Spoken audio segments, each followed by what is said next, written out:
করুন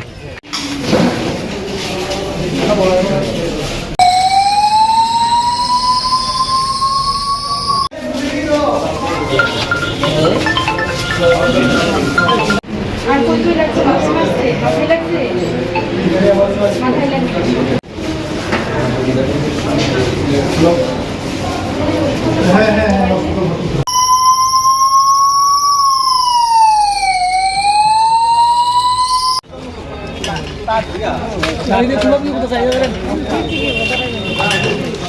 দীর্ঘদিন ধরে আমাদের সংগঠন ভারতীয় জনতা পার্টির সংগঠনকে বৃদ্ধি করার লক্ষ্যে আমরা সামনে এডিসি নির্বাচন, এই নির্বাচনকে সামনে রেখে আমরা তীব্রমাতা সিপিএম থেকে আমরা আমাদের ভারতীয় জনতা পার্টিতে যোগদান করাইতেছি।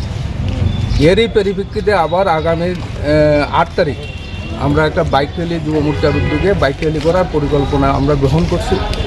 আমার যতটুকু আন্দাজ যে ওই বাইক র্যালি যাতে না হয় রামচন্দ্রঘাট বিধানসভাতে, এর আগেও আপনারা জানেন মন্ত্রীর উপর আক্রমণ সংগঠিত হয়েছে। হ্যাঁ, এই বাইক র্যালি যাতে না করা যায় তার লেগেই সম্ভবত আজকের এই তীব্রমাতা মানে যুব মোর্চার সভাপতির উপর আক্রমণ সংগঠিত করছে। কজন আহত হয়েছেন আক্রমণে যুব মোর্চার সভাপতি এবং যুব মোর্চার সভাপতির মা। নাম কি দুজনের?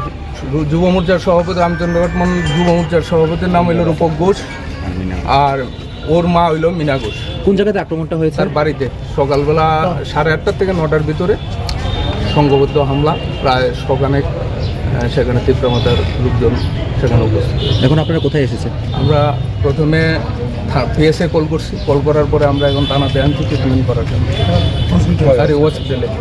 ঠিক বাড়িতে কোনো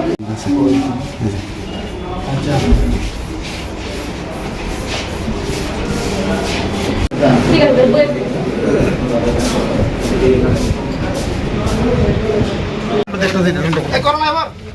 করুন